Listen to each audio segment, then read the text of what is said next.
Thursday of the first week in Ordinary Time. A reading from the letter to the Hebrews. The Holy Spirit says, "Oh, that today you would hear his voice.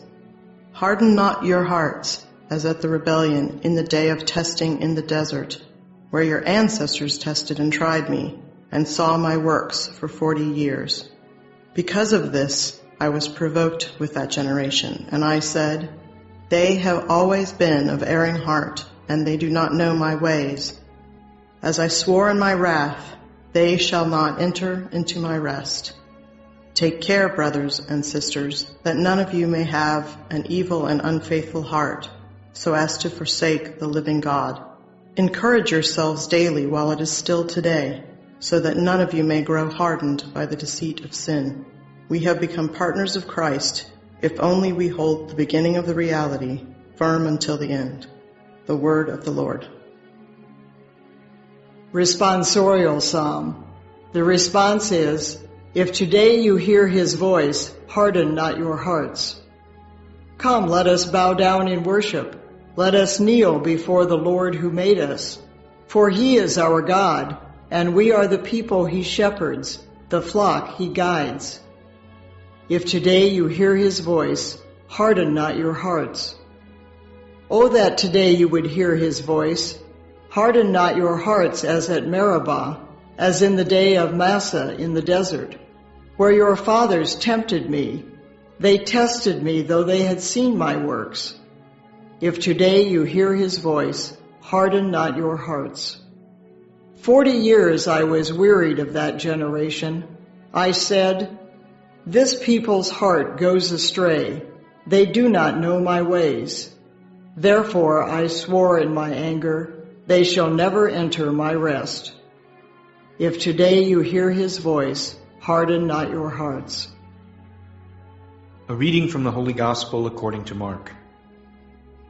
A leper came to him, and kneeling down begged him and said, "If you wish, you can make me clean." Moved with pity, he stretched out his hand, touched the leper, and said to him, "I do will it. Be made clean." The leprosy left him immediately, and he was made clean. Then, warning him sternly, he dismissed him at once. Then he said to him, "See that you tell no one anything, but go, show yourself to the priest, and offer for your cleansing what Moses prescribed. That will be proof for them." The man went away and began to publicize the whole matter. He spread the report abroad so that it was impossible for Jesus to enter a town openly. He remained outside in deserted places, and people kept coming to him from everywhere. The Gospel of the Lord. The first reading comes from the letter to the Hebrews, chapter 3, verses 7 to 14. In this passage, we see two of the tendencies of the author of this letter.